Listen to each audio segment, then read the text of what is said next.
বহুল কাঙ্ক্ষিত জুলাই সনদ সই হবে আজ।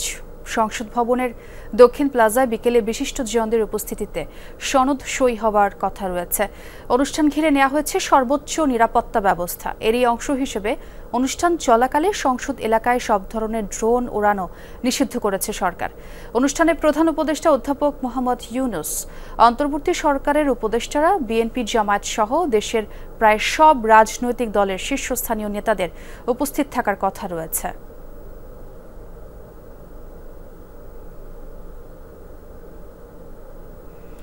সংসদ ভবন এলাকায় আছেন আমার সহকর্মী রাব্বি সিদ্দিকী, তার সঙ্গে যুক্ত হতে চাই।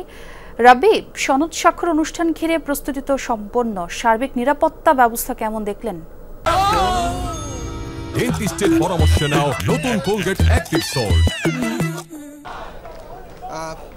প্রথমত একটু জানিয়ে রাখি যে আজকের যে আয়োজন, সেই আয়োজনকে বয়কটের ডাক দিয়েছেন এই জুলাই যে যোদ্ধা, সেই যোদ্ধারা, এবং তারা সকালবেলায় ঠিক সকালেই জাতীয় সংসদ ভবনের জুলাইয়ের যে সনদের যে আজকের যে অনুষ্ঠান, সেই অনুষ্ঠান মঞ্চের ঠিক কাছেই অবস্থান নিয়ে এখানে তারা বিক্ষোভ করছেন। তারা বলছেন যে তারা জুলাই যোদ্ধা এবং তাদের স্বীকৃতি নেই এই জুলাই সনদে, এবং সেই কারণে তারা এই আজকের আয়োজন, আজকের সনদ স্বাক্ষর অনুষ্ঠানকে তারা বয়কট করেছেন এবং বয়কট ডাক দিয়ে তারা এখানে অবস্থান নিয়েছেন।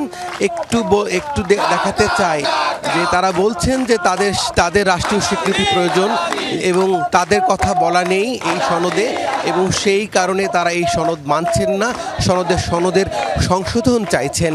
এবং সেই দাবিতে ঠিক সংসদ ভবনের যে প্রধান গেটটি, সেই গেটের সামনেই কিন্তু এখানে তারা অবস্থান নিয়ে বিক্ষোভ করছেন।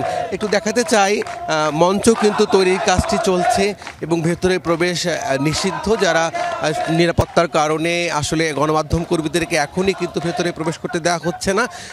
সংসদ ভবনের ঠিক সামনেই কিন্তু আজকের যে মাহেন্দ্রক্ষণ, সেই মাহেন্দ্রক্ষণের জন্য স্টেজটি কিন্তু তৈরি করা হচ্ছে। ঠিক স্টেজের কাছেই কিন্তু এই যে জুলাই যোদ্ধা ব্যানারে এখানে কিন্তু কয়েকশো যোদ্ধা তারা কিন্তু এখানে হাজির হয়েছেন, বিক্ষোভ করছেন। তারা বলছেন যে তারা এই অনুষ্ঠানে যাবেন না।